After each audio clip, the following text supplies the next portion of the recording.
Let's talk about stress, remote work, and constant stimulation. Okay, how did these things change it the way people drink today compared to 20 years ago? We are under a lot of pressure to look good, feel good. A lot of people drink because they're socially shy. You know, that they have, I'm trained in this really helpful psychology, and the psychology is that we're all made up of many parts or sub personalities. And there's one particular personality trait called the inner critic. And the inner critic is the part that says, you were terrible in that meeting today, these people think this of you, or whatever it is. And that inner critic makes us feel so scared and vulnerable. The brain says, oh my God. If someone wants to start drinking less tonight, what is one simple technique they can use before pouring a drink? We would do this technique called the future technique. And it's really about taking them into their future to show them, to build the right references so that their mind and body then use those references rather than the old, out-of-date references. And that is such a beautiful thing to do because when that person comes out of hypnosis, their mind genuinely thinks that they've been there. You know, and I always think that the really big important part of this technique is go past the event and look at it having been resolved. You don't have to know how you exactly get there, but you just know that you are going to. Or family support someone who wants to cut back without judgment or pressure. Difficult conversations with a glass of water or a cup of tea in your hand. And what was really interesting is then he couldn't blame the alcohol. So there's nowhere to run. So I always say that communication is really important. So a partner who's worried about the drinking, which is completely, if it's coming from the right space, is important because they're scared, they're vulnerable, they're fearful. So, folks, you have tuned into TGV and hearty welcome to the Guiding Voice podcast series, the world's only quadrilingual podcast at this moment of recording. And we are trying to embark into multiple languages as we speak. And here we embark on transformative conversations for a better future.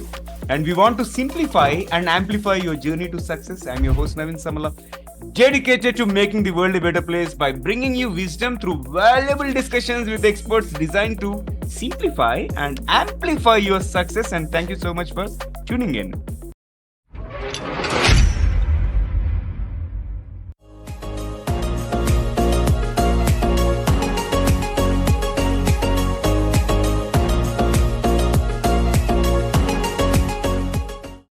So, folks, welcome back to yet another episode on the Guiding Voice podcast series. And today we are joined by Georgia Foster. She is a world-renowned clinical hypnotherapist with over 30 years of experience helping high-functioning adults transform their relationship with alcohol without shame, labels, or forced sobriety. Her unique method blends clinical hypnosis and Jungian psychology and emotional reconditioning to help people drink less while still enjoying the life they live. So we are excited to have Georgia on the show today. And Georgia, hearty welcome to the Guiding Voice podcast series. How are you doing today? I'm very well. Thank you for having me. Yeah, pleasure to have you. And folks, today we are going to delve into an interesting conversation on the topic at hand: drink less without quitting and the psychology of control with Georgia Foster. But before we get started, here is an exciting twist as always. Let us pickle our guest's brain first. So, Georgia, get ready for the first rapid fire round. I'm going to mention a few words, and I would love to hear the first thing that comes to your mind in response without thinking much. And if you're ready, let's get started. Okay. Okay, my first word is curiosity, Interesting. invention, Love it. Love. future, Now. universe, Everything. leadership, Some.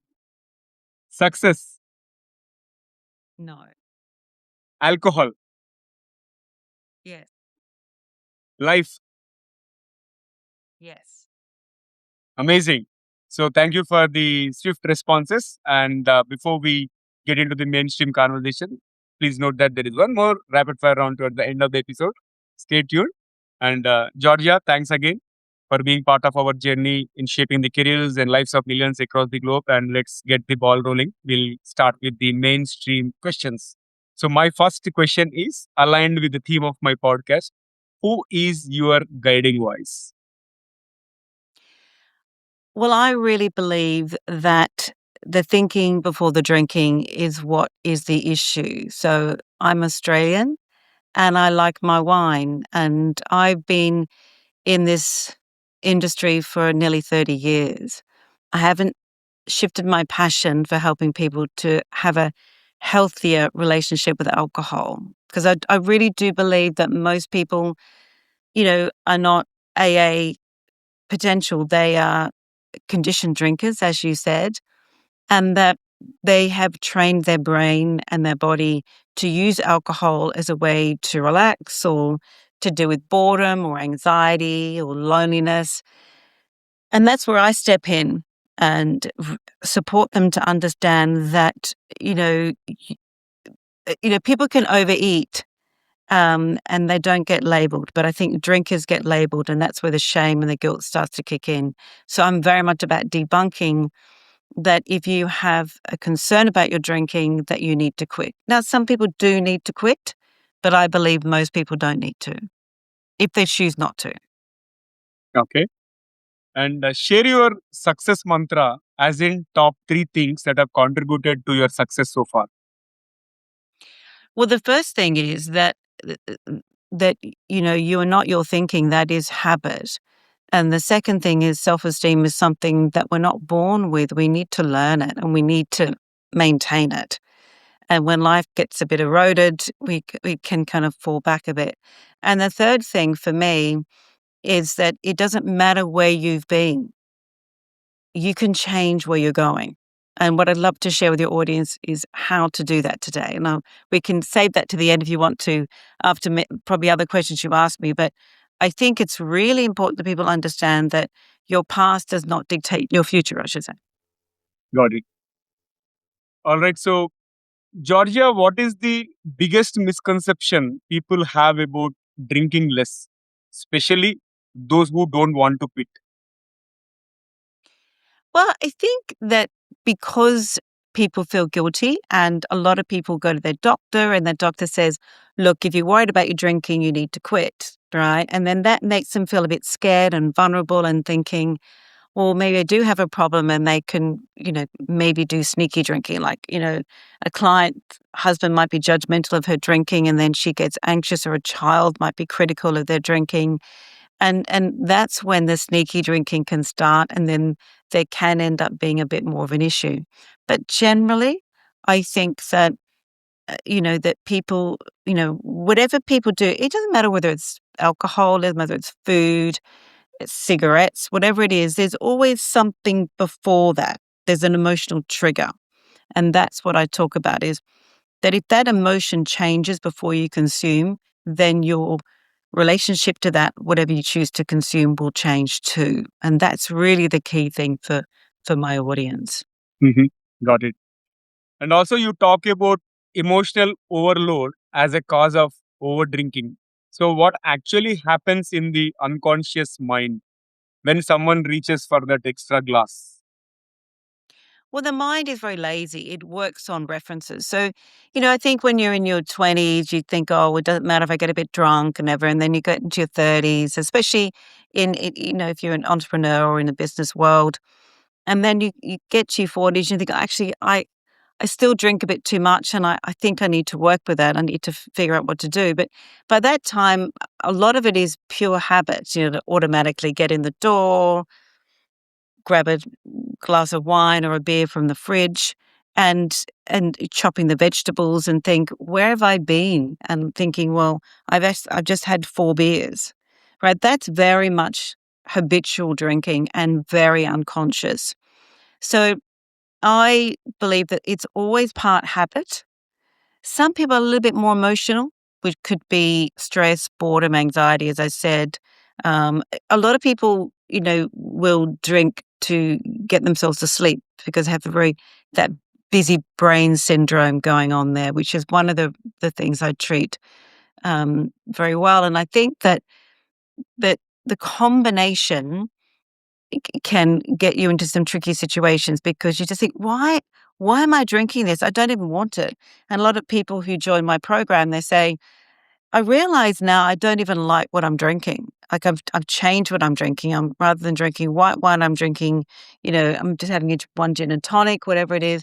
I'm not saying don't drink, but what I'm saying is that when you change your relationship with yourself, because the other important thing is the central nervous system, if it is aligned to, and it's in a nanosecond because the conscious mind's not clever at all. It's the deeper part of the mind that has the habit. And so if you've had, I don't know, 20 years of having a beer or wine or gin and tonic, whatever it is, as your go-to to extinguish stress, anxiety, boredom, whatever it is, it will default to that. So when your conscious mind says, oh, look, come on, we need to have an alcohol-free day today, and it doesn't work, and you get really annoyed with yourself, it's not that you're lazy and not that you're weak-willed.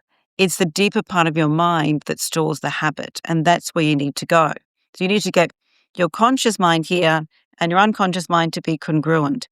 And obviously, hypnosis is such a powerful, scientifically based, backed therapy these days. I mean, when I trained to be a hypnotherapist in London, I had a clinic in London for 23 years, and it really was a bit hocus pocus, a bit witchy poo with the fob watch kind of symbolicness of all of that. But in actual fact, it is a real science, and if you treat that part of the mind with respect and show it a different journey, it will accept it. But until it knows that this is the journey, it will completely go to default and continue, get me that beer, get me that wine. What do you mean we're having an alcohol-free day? We don't do that when we're stressed. This is what we do. And it can be just a nanosecond. It could be that you're having an argument with your neighbor, or you've just had a stressful phone call with your mother-in-law. I don't know. But we could have these little triggers that then we as I said, we default to that desire to, I need to have a drink because your brain and body think that alcohol is the answer to extinguish that emotion. And it's actually doing a good job, right? It actually thinks, well, I'm helping that person stop them feel vulnerable. And so it just thinks, well, if I'm doing a good job, I'll just keep going. But then when you go in and you work with it hypnotically, the mind, it does know, instead of going to the same train station, going along the same train track and expecting getting to a different destination, you actually end up changing the train tracks and rather, call it. So you've got two parts of the brain. You've got the amygdala, which is the fear-based part of the brain. And if alcohol extinguishes that fear-based part of the brain, which is the amygdala, then it just learns that's what it's true. But we've got another part of the brain, which is the prefrontal cortex, which is, in the middle of the forehead. Neuroscientists have studied the brain and can see that when you're in a calm space, you actually are in the prefrontal cortex. And I mean, the sages, the meditators of, all the centuries, all the wisdom of thousands of years have always said this third eye area is really where we focus on. But now the scientists have caught up with that and said that's absolutely true. We need to train our minds to be more centered and grounded before we consume. And when you do, you don't have this frenzy, I've got to drink, got to smoke, I've got to eat, whatever it is. Obviously I specialize in alcohol and food, but, just to give some context of the expansion of the applications of hypnosis is quite extraordinary. Right. Right. And also, you say drinking less has nothing to do with willpower. So, why does willpower fail and what truly works instead? Yeah, well, so that you need to get both parts of the mind to be congruent, and you need to extinguish those particular emotions. So one of the ways to do that is just to, you don't have to buy my programs to get to be in a calmer space, but I think what we forget is that we live in such a rushed world now, and there's always so much at our doorstep and on our phones and our computer, blah, blah. But actually, one of the things is just having some space to be. Like a lot of people are a little bit intimidated by having that time to themselves where they're not having to think or do or be somewhere. But that having some quiet time in the mind is really powerful at making that adjustment, making that sense of space to decide what you want to do. And I call it the space between your thoughts. So you're not going from one thought to another, but just sitting quietly, even for 5 minutes, just to recalibrate, do some deep breathing is a good way to break the state of I've got to have a drink. Well, that's just your mind using your library of coping strategies. But if you just take a little step back and say, well, I don't, okay, when you're in that moment, you're feeling stress, is breaking the state by doing something else is very good because then your mind learns you don't actually have to go there straight away. You can go via here, and that could be having a glass of water. Because a lot of people, by the time they get to having their first alcoholic drink in the evenings, especially if they're big tea or coffee drinkers, because caffeine is a diuretic, or Coca-Cola, for example, then by the time they get to have their drink, their body's dehydrated. And so that first glass of whatever they're drinking that's got alcohol in it, the brain thinks it's actually going to hydrate them, but it's actually going to dehydrate them. So we say have a big glass of water, get yourself very much hydrated so that your brain and body have experienced that sense of hydration. And then think about 10, 15 minutes later, think about having that drink. And that 10, 15 minutes later, it doesn't mean you're not going to drink, but at least your brain and body have had time to pause, to hydrate, and to think about it and be in a calmer space. Mm-hmm. Right. Got it. Let's talk about stress, remote work, and constant stimulation. Okay. How did these things change it the way people drink today compared to 20 years ago? Well, once again, I think social media, I do actually think one of the biggest problems is that the drinking has become, I was talking to a journalist the other day and she's saying, why do you think the younger generation are not drinking as much as we in, like, I'm nearly 60 in our generation? I'm like, well, I think first and foremost, they're more health aware. Secondly, there's a lot of calories in alcohol. Um, so they tend to go to drugs, which doesn't have any calories.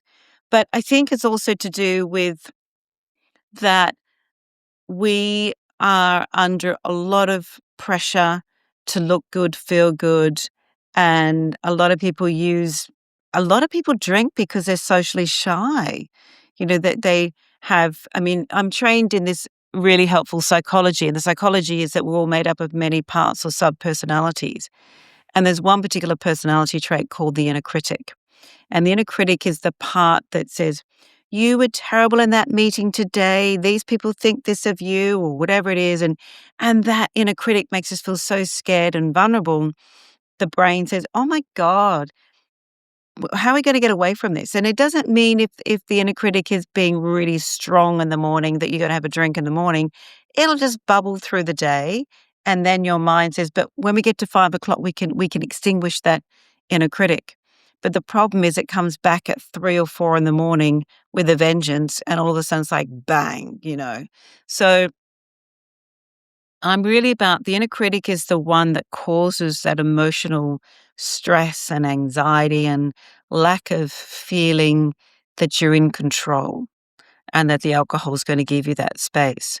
So the inner critic, it doesn't have to be just about drinking. It can be, people want to go and start something new, like a new business, or they want to create something that they feel they need a lot of courage to have. The inner critic, obviously, the inner critic likes to extinguish any hopes or dreams. So, my motto is that when you have the inner critic there, it's very difficult to create change. But that little bit of courage can go a very big way. And when you have a bit of courage and a sense of self-belief, then you can move forward past that inner critic opinion. Because the inner critic only has your history as its reference. It doesn't know. And it doesn't really like you being successful because it thinks it's going to be made redundant. So a lot of my programs focus heavily on getting that inner critic that you're managing it rather than it's managing you. And when you do that, there isn't that drive to drink like there was before because you're in a better space to start with. And I do that hypnotically with people. So, I mean, once again, going back to the conscious mind isn't that clever. It's really the deeper part of the mind that manages the show emotionally. So when you show that opposite part to the inner critic, and people say to me, Georgia, on my inner critic, it says this or says that about me. Well, that is a habit in itself. So working with the other part of the mind, where that intuitive, healthy part is, which is this prefrontal cortex space here, you can start to train the mind rather than listening to the inner critic and tuning into that fear and that self-doubt, is tuning into the wisdom, the part that says, oh, God, I don't really know what's going to happen, but let's just take that risk. Okay. And starting with hypnosis is starting to make some beautiful plans with the emotions of kindness, of fun, of excitement, um, all of those beautiful feelings that you get when you're in a good space, and starting to massage those emotions into your mind. Then your mind then says, hang on a minute, I can feel this and it feels comfortable. And hypnosis is about repetition. So, repeating the hypnosis recordings that I provide my audience. And then the mind goes, hang on, oh, this feels comfortable now. I can do this now. Because the mind, what's really beautiful about hypnosis is when your eyes are closed, the deeper part of your mind doesn't know the difference between reality and imagination. It just knows what you feel. And so the more you rehearse it in the theater of your mind, the more your mind and body get it and say, hang on, we're going to do this now. So I'm not anti talking therapies, counseling, psychotherapy at all. But by the time people find my programs, they're pretty tired of themselves. They're tired of being on that hamster wheel of over drinking or overeating. And they want to change and they're just done with the habit. And they just like, I don't want to, and it doesn't mean, there's a lot of research on, um, ruminating conversations and going over things and sparking those conversations and which can inhibit. Some people say, I want to know why, Georgia. I'm saying, well, honestly, we don't really need to know why you drink too much because most of it will be stress, anxiety, all of those things. Some people say to me, Georgia, I didn't have my first drink until I had my baby. And I went to a mother's group and they opened a bottle of wine. I'm like, oh, why not? So you don't have to have had a long history of over drinking, but there will be an emotional conditioning that's occurred. And that is really where I step in with my programs. Yeah, got it. And also, you have helped thousands reduce alcohol without labels like addict or sober. Why do labels do more harm than good? Mm. Well, I run in-person seminars in the UK and in Australia. And I remember I had this Irish doctor once came to my seminar, and one of the participants said, when do you know when you drink too much? Like, and anyway, and this Irish doctor stood up and said, when you drink more than your doctor does. And I think the point is that there's no rule of what you should be or how much you should drink. That's not my business. But I think that we need to understand that if it's starting to impair your life, if you feel like it's not ruining your relationships necessarily, or my audience are fully functioning people in society, but they just realize that they want to be more managing it. And I think that for people who are secretly worried about their drinking is that it's important to understand that working with your emotional mind, you can get those results much, much faster than you can with traditional types of therapy. And I know we're all in a bit of a hurry. Um, I mean, I don't treat people who've had a lot of trauma in their lives. I'm talking about just general people who got to their, 40s and 50s and they realize that they want to make some changes. And one of the reasons is longevity, right? Liver health. Um, and, the liver doesn't really bark until it's really sick. So, I help people with top liver tips as well. And I have a supplement as well. But to me, it's just, I think people get to a stage in their life, they think, I just don't want it as much as I had, but I want to enjoy those lovely restaurants and I want to enjoy that lovely wine with my food, but I just don't want to be drinking a bottle a night. Mhm. Right. Right. And also, many high performers drink privately to cope. So, what patterns do you see among successful professionals who overdrink?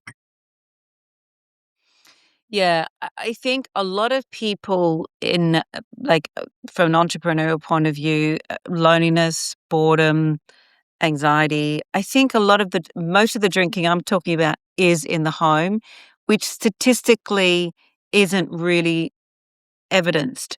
I mean, here in Australia or whatever, you get the statistics on how much people are spending on alcohol. But I think it's more that, the kids go to bed or, in my London clinic, I often used to say to people, if you could be a fly on the wall just for a day, and you think, well, that's me, that's me.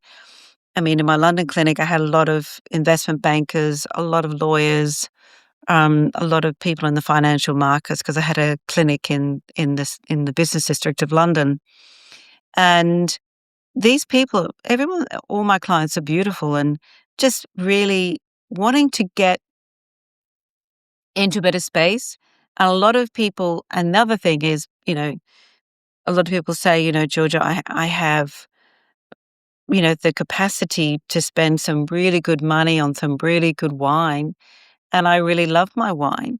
But I just realized that, I just don't need to be in the doghouse with my wife.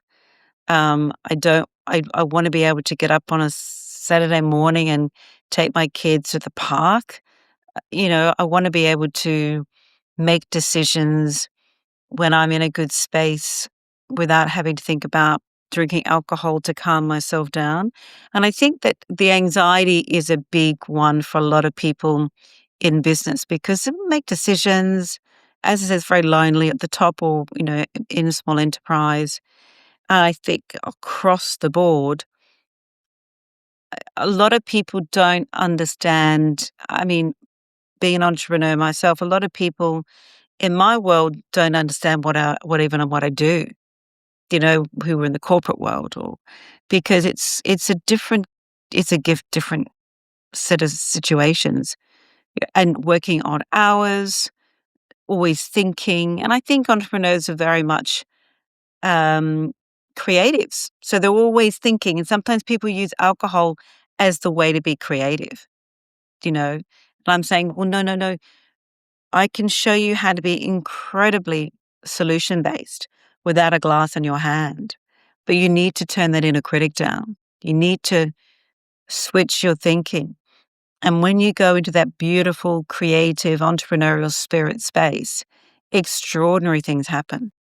And that's where the magic happens when you can go into that zone and be in that space without having to need alcohol to solution, problem solve, create, develop, build. That means it's a great example of when you are in a situation where alcohol is nothing to do with your development of who you are and where you want to be. And I think that, if you're using alcohol to be in that creative space, that's going to be a downward spiral.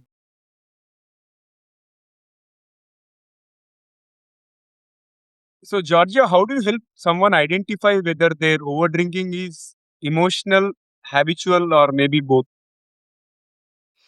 Yeah, I mean, a lot of people have, I mean, a lot of people will say to me, I really just, it's just this habit of coming in the door and at 6 o'clock having that beer, two, three, four beers, whatever it is. And I say, well, that means if there's no stress in your life, it's just something that you do, then you need to just train your mind to find something else to stimulate it. Because on some level, I think what a lot of people don't understand is when we drink alcohol, we are increasing our dopamine. So it's not the alcohol itself, it's the chemical change in the brain and the body. So when we drink alcohol, the inner critic goes away. So even though there might not be that emotionally that emotionally connected to alcohol, more habit, there's still going to be, right, I need to finish my day, down tools, and that means having a drink. Because a lot of people, in particular, there's another personality trait called the perfectionist. And the perfectionist is the all or nothing drinker. So they're really good at having alcohol free days. Like they can go from Monday to Thursday and not touch a drop and not even think about it. But when they drink a lot and they drink quickly. And the reason why they drink in this particular way is because uh, their mind has perfected, being on the spectrum here or here. Whereas I'm saying, we want to get you to the middle ground of drinking in that center bit. But because they don't have the references of drinking in healthier, balanced ways, their mind and body just assume this is how they drink. So, that's one particular personality trait, and there's another one, which is the pleaser.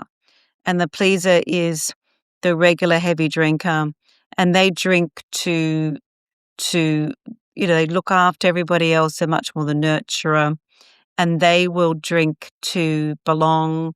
Their self-esteem is very low, so they like to drink to be connected. So a pleaser and a perfectionist, the difference between the two, and people can be both of those in the same person. One could be maybe more driven and more perfectionist in their career, but maybe a pleaser in their personal life, or vice versa.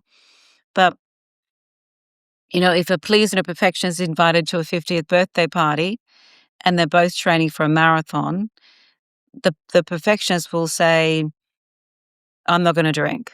I'm going to stick to water.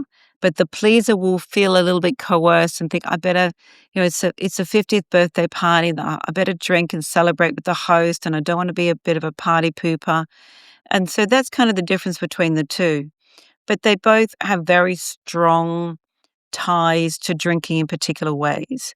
So, a perfectionist might have good self-esteem, but they don't trust themselves with alcohol. And they tend to be the type of drinker that does quit completely because they know in their mind and body they don't have those references. So that's what I say with my programs. It's about creating those references so that they can, because a perfectionist, they've been so diligent and so in control of everything. And then it's like, oh, I can have a drink. It's Friday night. And they drink very quickly, which means they get drunk quickly and then they have memory loss. And then they're in the doghouse with their partner or their children or whatever. And they tend to have blackouts. So it's really the fast drinking is part of, once again, habit. And the fast drinking is what gets you into trouble. So I'm saying I call it DOWO, drink one, water one, hydrate with water, make sure you eat. When I lived in London for 23 years, I was so shocked that, people would go into the pubs and they wouldn't have any food. I'm like, well, in Australia, we eat whenever we drink, we always have a bit of cheese or some dips or something, just to absorb the alcohol. So I think that, you know, in our society, alcohol has been part of our lives. And I think that really, look at those beautiful wines in France and Italy and Spain. they're about enjoying and having the decadence of it rather than the I've got to drink to run away from my life. And that's really what it's about is training your mind that you don't need to run away with alcohol, that you're actually enjoying being who you are sober. And so when you drink, you're drinking to enjoy rather than to forget. Okay. When it comes to hypnosis, it is misunderstood. And tell us what actually happens during a hypnosis session that helps rewire someone's drinking habits. Yeah, no, I mean, hypnosis is when your eyes are closed, you naturally go into an altered state anyway. And the neuroscientists say about every 7 minutes, we naturally go into a hypnotic state. But, I mean, like when you're driving the car and you think, how did I get here? You get from A to B and you don't remember how you got there. Or you're reading a really good book and you think, oh, okay, I don't remember reading this last chapter. Same thing. Your mind is very busy. The deeper part of your mind never, ever goes to sleep. It's available 24/7. It processes your bodily functions. It allows you to digest, eliminate, heart beating, breathing. It's pumping blood through all of your different cells. And and what's really lovely about hypnosis is when your eyes are closed, there's a little band between being awake, like here you're in the waking state and here in the sleep state. That's beta and this is delta. But in between there's two bands, which is alpha, which is very much a kind of a light daydream state, and then you've got the next one, theta. And theta is the deeper state, which is more meditative.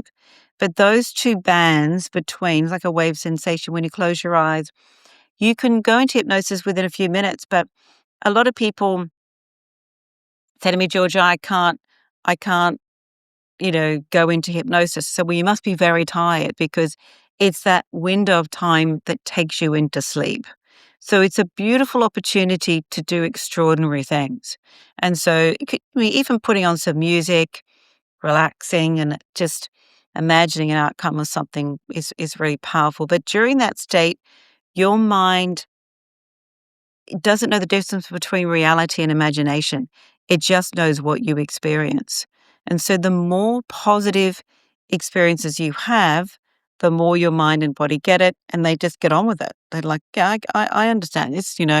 So the repetition is really important. And that's what the hypnosis is about, is just getting your mind to become familiar with that, changing that state from, anxiety to calm. And hypnosis, when you do that, and what's really interesting about hypnosis is because you're going to the deep part of the mind where all the habits are stored. If somebody comes to see me with a fear of like a driving test, which has happened to me many times in my career as a hypnotherapist, um, and they've failed the driving test 6 times. They haven't failed the driving test 6 times because they can't drive. They failed the driving test because they've got a habit now of thinking that failing is what you need to do. Because the mind doesn't know the difference between positive and negative. It doesn't know what's right and wrong. It just knows what you do. So when that person is shown in hypnosis that going through the driving test, experiencing a different outcome, working the emotions that they feel, the feelings like the key goes in the ignition, feeling calm, driving along the road, the instructor's there, and just being in a good space, then the mind, if you do that in hypnosis enough, fear of flying is another really good example of it, is taking that person on a journey that is different to what their mind thinks is true, extinguishes the old habit very quickly. We don't chronologically go through and say, I've had this habit of drinking too much for 10 years. It doesn't work that way. It works on emotions. So very quickly you can create habits without having to go into group therapy, telling the world that you're worried about your drinking. Because most people, by the time they find my programs, they don't, it's a very private subject. And I like to keep it that way. So, yeah. Mhm. If someone wants to start drinking less tonight, what is one simple technique they can use before pouring a drink? Well, to break the state is, as I said, to sit just quietly, have a big glass of water, write down what you're feeling. And if the emotions is negativity, any vulnerability, anxiety, fear, boredom, you know, work out what are you frightened about? What's your inner critic saying to you? Because it's always about what's happened in the past. And then just sit for 5 minutes, close your eyes, put on some lovely Mozart or, I call it angelic music, some meditation music. And just, I mean, this is a really good tool for people. And I think this is a very important, gift to give people is your mind, the inner critic doesn't know your future, but you can plan for it in a positive way. And a lot of people who've come to see me with fear of um, public speaking, fear of flying, a lot of people in the sports arena. I had a lot of people in the acting theatre world, in the music world, will come and see my clinic in London. And we would do this technique called the future technique. And it's really about taking them into their future to show them, to build the right references so that their mind and body then use those references rather than the old, out of date references. And that is such a beautiful thing to do because when that person comes out of hypnosis, their mind genuinely thinks that they've been there. And knowing that they have been there means that their mind will respond in a different way. And that is such a great gift that people can give to themselves. And you can do that in 5 minutes. And I always think that the really big important part of this technique is go past the event and look at it having been resolved. You don't have to know how you exactly get there, but you just know that you are going to get there. And just see that wake up in the morning and think, wow, there's still half a bottle of wine left. Um, Imagine yourself going through the evening, having more water than beer, having positive conversations with people, you know, cooking your meal without having to think about that wine. And then, I mean, most people by the time they get to having had their meal are interested in drinking. A lot of people, it's before the dinner. So maybe have the dinner earlier. But imagine your night being calm and centered and relaxed, because the more you rehearse that, the more your mind will know that you don't need to reach for that drink to extinguish that emotion that's been driving you to drink. How can partners, friends, or family support someone who wants to cut back without judgment or pressure? Yeah, that's a tricky one for a lot of people. Um, and I think the answer to that is there are a few ways to approach it. The first one is if the partner is being very judgmental and critical, then the sneaky drinking will be there or could kind of be turned up a bit. So it's important that the drinker says, "Look, I'm going on this journey and I really appreciate that you're concerned about me, but I need to work out how I'm going to do this. I need some help. I'm happy to get some help, but you just got to be careful." It's really interesting to use as a real life example. I had a client of mine who was drinking a lot, and her husband was very judgmental of her drinking. And she said, we get into a lot of arguments. He's very critical, and I feel very anxious. And when he gets home from work, I feel I have to have a bit of a wine to kind of take the edge off. And first thing he'd say is, "Oh, you're drinking again," which would get her back up. Right? And then she'd say, "Oh, sorry, I'm going to have another glass," and really irritate him. So I said to her, "Well, you know what?" She said, I'm just not sure. I really feel like I need to tell him after a few wines, I'm explaining to him that I'm not really happy with the way he speaks to me. I said, but if you tell him how you feel with a cup of tea in your hand, then he'll have to listen to you."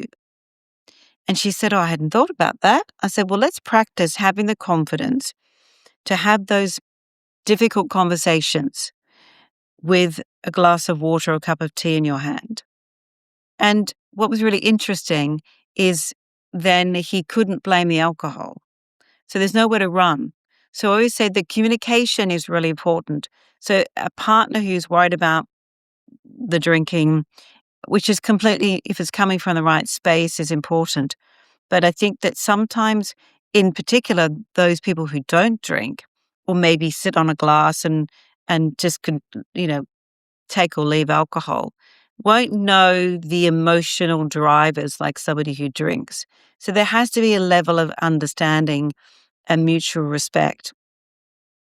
But I do think if a partner is saying that you need to cut back on your drinking and it's going on for a period of time, then and there is evidence that that's true, then things do need to be looked at, and there does need to be some sort of intervention of some sort.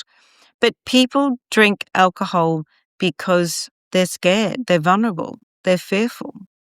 So getting that inner critic in a healthier space will reduce that quick frenzy drinking.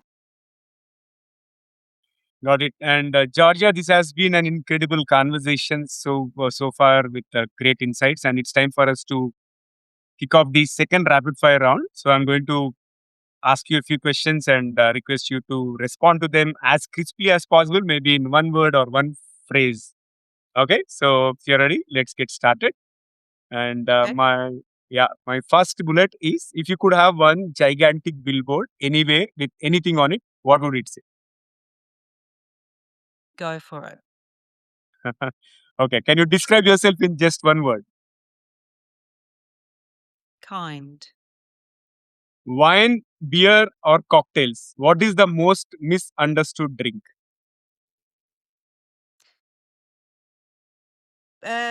Wine. Okay. One myth about alcohol you wish you could erase forever. That alcohol is really bad for you. If a phrase people should stop saying about drinking. If you drink too much, you need to quit. Mhm. What is a surprising trigger people don't realize leads to drinking? Sex. Mhm. And a book that changed how you see the human mind. Embracing ourselves, which is the psychology that I'm trained in. Interesting. And your go-to healthy coping mechanism when life gets overwhelming. Without a doubt, hypnosis. Awesome. Here comes the last one for the second rapid fire. What is one electronic gadget or a fantasy gadget that you'd like to see or invent yourself? Uh, One that helps someone go instantly calm and centered and focused and in a good space. Interesting. So after that amazing second rapid fire, let's flip back to the mainstream. So here is my last question. Where do you think the conversation about alcohol is heading, especially for people who don't identify with the total sobriety? Yeah, I think that's a really good question. I think that a lot of people are more than aware of the sober coaches, the sober programs, and I haven't changed my narrative, even though I've had a lot of criticism. I get a lot of people saying on Facebook, "What are you talking about? You're dangerous, Georgia." I'm like, you know what? I have met and experienced and been with so many beautiful people who know that they can drink less, and they do, with the power of hypnosis. So I feel very passionate and strong about the fact that choose to sober. I think it's very courageous to be sober, and I think it's a wonderful thing to do. It's just not what I want to do. You know, I really like my wine. I enjoy it. I love my food. I love the socialization of it. And so for me, I just felt I needed to, being Australian, obviously we like our alcohol. So for me, it's about that there is an opportunity to create balance. Yeah, wonderful. So I thoroughly enjoyed talking to you, Georgia. Thank you so much for joining me today. And how is your experience being hosted on the Guiding Voice podcast? Lovely, fantastic, good questions. All right. Thank you so much. And I wish you all the best in everything that you do. Keep inspiring and looking forward to hosting you again in future. Thank you once again. Thank you. Anybody's got any questions, just let me know at my website, which is georgiafoster.com. Absolutely. All right. So, folks, you'll find Georgia's website link in the show notes. Go ahead, check it out. And before we jump into the fun trivia section, we have a quick request. If you haven't subscribed to our podcast, please subscribe. And also, if you are listening to this on Apple Podcast or Spotify Podcast, request you to follow and also leave a rating or review so that we can amplify our reach. Thank you so much in advance. And also, if you've enjoyed the conversation and found it useful, request you to share with at least 3 of your friends or colleagues who would also like TGV. So help others grow just like you. And it's time for us to cruise into trivia segments. So today we have had amazing conversation with Georgia Foster on how to drink less and how to drink responsibly. And we have debunked the myths about drinking. So I thought of presenting you few fun facts about drinking. You know, my first fact is that about 70 to 80% people, according to behavioral psychology studies, they drink more than they intend due to emotional triggers rather than physical cravings. And next fact is that Portugal is the country that consumes the most wine per capita, followed by France and Italy. Okay, here is an interesting question to you. Do you think alcohol reduces stress? The answer is false. In fact, Georgia has also mentioned about it during the interview. And, alcohol temporarily numbs. Okay. And however, it increases stress hormones like cortisol afterward. And my next fact is that most common time people pour their first drink is between 6 p.m. and 8 p.m., which is aligned with emotional decompression after work. And next interesting fact is that a brain chemical named GABA, which stands for gamma aminobutyric acid, is responsible for calming the nervous system. Okay, which is most closely linked with emotional drinking.